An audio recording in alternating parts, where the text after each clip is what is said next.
Olá, para mais um encontro, hoje de ciência, e hoje a gente vai falar dos fenômenos naturais da Terra, tsunami, vulcões, e os terremotos.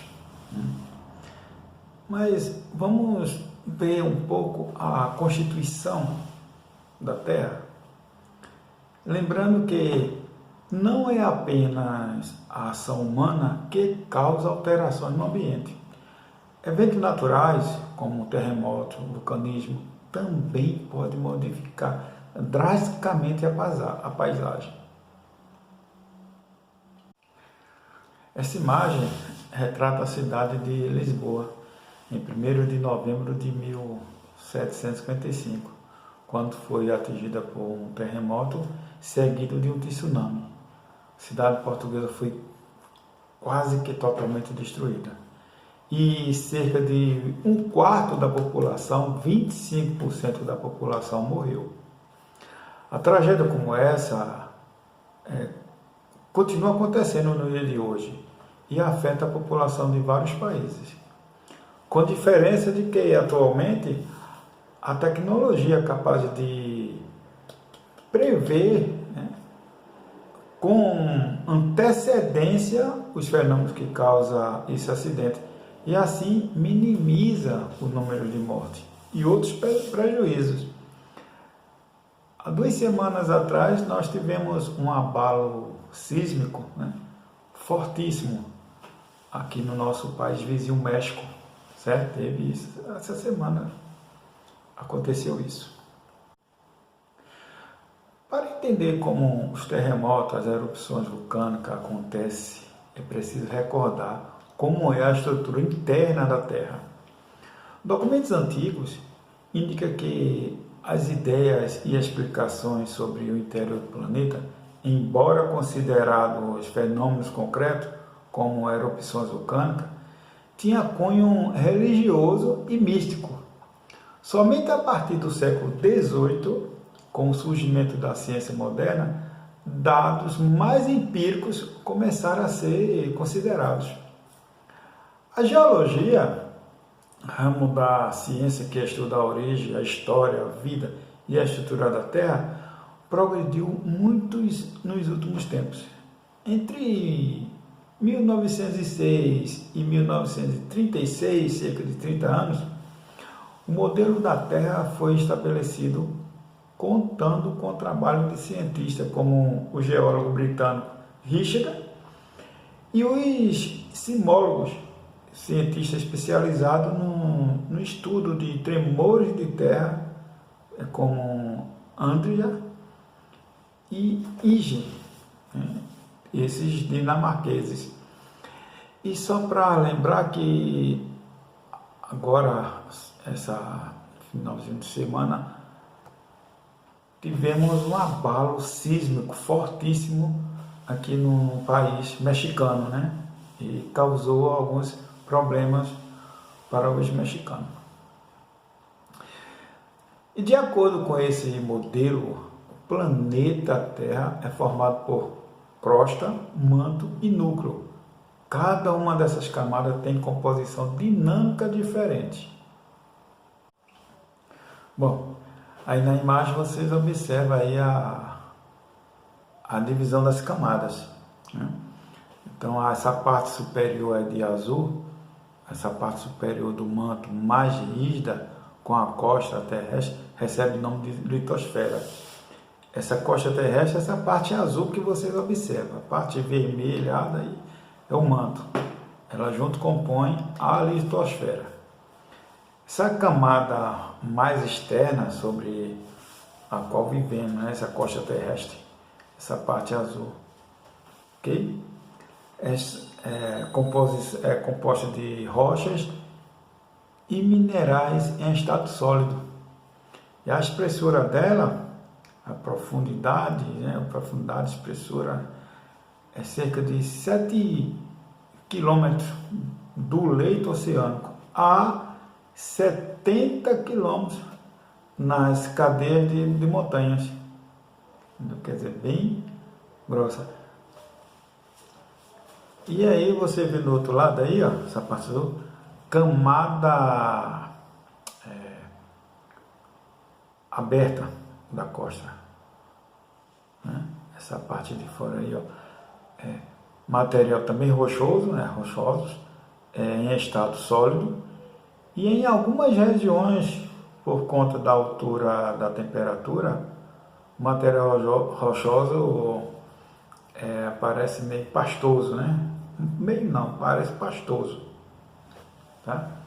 E tem uma profundidade de 2.900 quilômetros. 2.900 quilômetros. A cama, e aí, ó, vocês observam agora o núcleo. Esse núcleo é dividido em duas partes.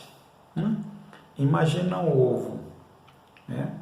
A costa terrestre, que é a casca, protegendo todo o ovo. Aí você tem a clara, que a gente pode chamar aí do manto, e a gema, o núcleo. Agora, vocês já viram um ovo gemelar com duas gemas? Pronto, é esse núcleo. Agora, a diferença é que é uma gema dentro da outra, ok? Então ficou a camada interna e a camada externa, a gema interna e a gema externa, né? Não é fora, como você vê, uma dentro da outra. Camada mais interna do planeta, que é esse núcleo,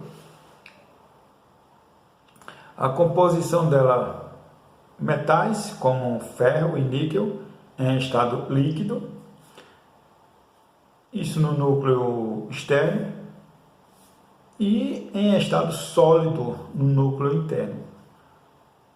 E a profundeza, cerca de 2.900 quilômetros e vai até 6.400 quilômetros do centro do planeta. A escavação mais profunda já realizada, já tentaram escavar para ver até onde podia ser feito o estudo. Isso foi realizada na Rússia e alcançou pouco mais de 12 quilômetros. A distância aí de Goiânia para Condado, né? Mais ou menos isso, né? A Goiânia para Condado é cerca de 12, 14 quilômetros, não me lembro direito bem. É um valor insignificante, né? Já que para o planeta, que tem cerca de 6.400 quilômetros de raio, isso aí não significa nada. Você pode estar se perguntando como o cientista sabe como é o interior do planeta, já que obter informações por métodos diretos é muito difícil.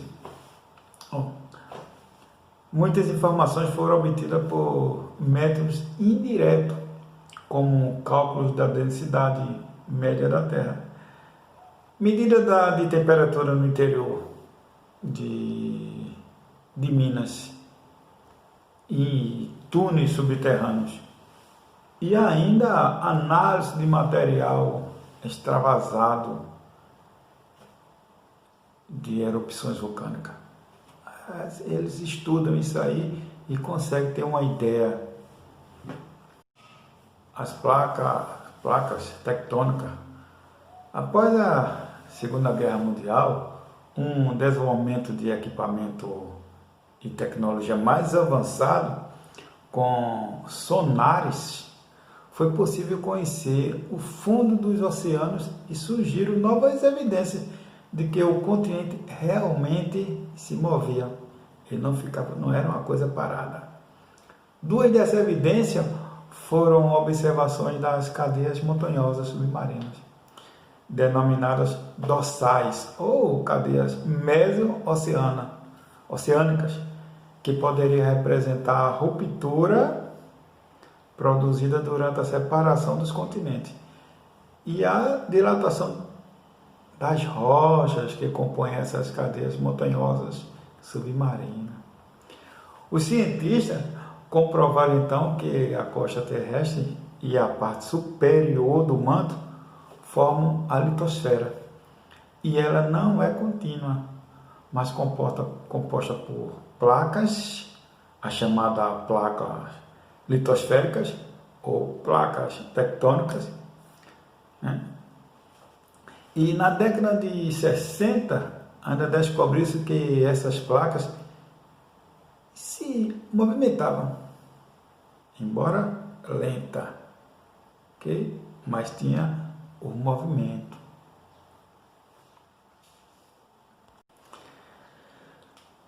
Atualmente, há consenso entre os cientistas de que a crosta terrestre é formada por cerca de 12 grandes placas litosféricas. Mas há placas menores e o número total de placas ainda não é definido. Essas placas se separam ou se chocam como resposta ao processo atuante no interior do planeta. A corrente de convecção é um desses processos, né? A gente vai ver um pouco agora. Aí você vê os continentes e os oceanos ficam sobre as placas litosféricas. Observe que as placas não correspondem aos limites dos continentes. Essas setas pretas indicam os movimentos das placas. Agora um pouco dos terremotos, né? Na imagem aí, ó, você observa, são tremores abruptos e intensos que ocorrem na superfície terrestre. Encontro entre placas litosféricas que colidam ou deslizam umas contra a outra. Nessas situações, criam-se tensões compreensíveis até romper a resistência das rochas e provocar uma ruptura, né? O movimento repentino entre os blocos de cada lado da ruptura gera vibrações, ondas sísmicas, que se propagam em todas as direções, provocando os terremotos. Foi isso que aconteceu agora no nosso país mexicano, né? O abalo foi forte e teve estrago lá, causou um abalo no coração fortíssimo. Se o epicentro de um terremoto for no leito dos oceanos, pode haver um movimento anormal do mar, com o deslocamento de uma grande quantidade de água, formando ondas gigantes. Essas ondas chamadas de tsunami percorrem grande distância e pode causar mortes e grande prejuízo nas cidades litorâneas. Um dos sinais que procede um tsunami é o recuo do mar. Ele recua para depois ele avançar. Aí sai destruindo tudo, né? Aquelas imensas ondas. Vulcanismo. Um vulcão ele pode ser definido como uma estrutura geológica formada a partir das aberturas das costas terrestres, pela qual extravasa magma do manto, gases e partículas quentes, como cinza vulcânica e poeira. Os vulcões estão geralmente localizados nas bordas das placas, nas áreas onde elas se afastam ou colidem. E vocês continuam vendo aí, ó, os vulcões ativos e inativos. Os pontos vermelhos indicam vulcões ativos e inativos. Dependendo do tipo de placas que colidem, o vulcanismo pode ser mais ou menos expressivo. Por exemplo, a colisão entre duas placas oceânicas. A gente vê em cima aí, nessa parte A, entre duas placas oceânica e continental. Na parte B, que pode ser entre duas placas continentais, e C, essa astenosfera, que é a camada logo abaixo da litosfera. Depois de expelido pelo vulcão, o magma recebe o nome de lava.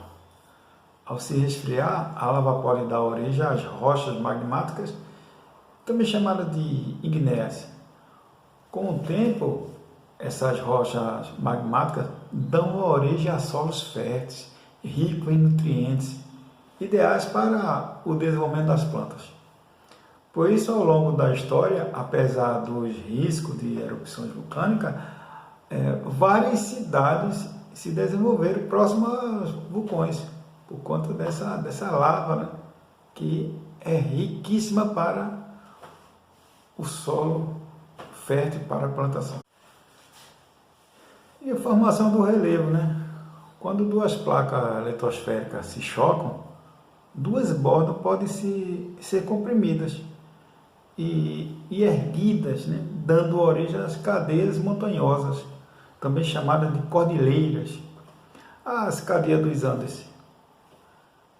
Por exemplo, ela teria se formado pelo choque das placas sul-americanas de Nazca.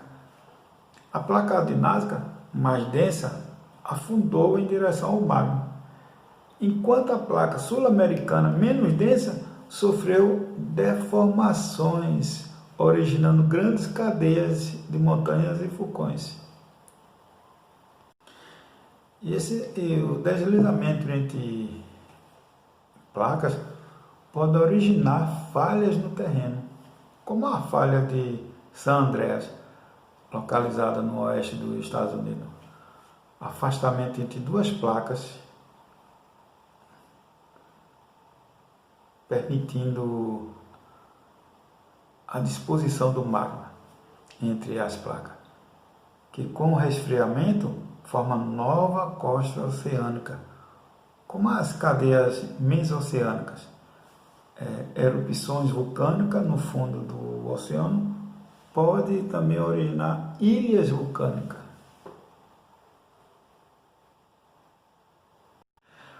Bom, por hoje a gente dá uma pausa, né?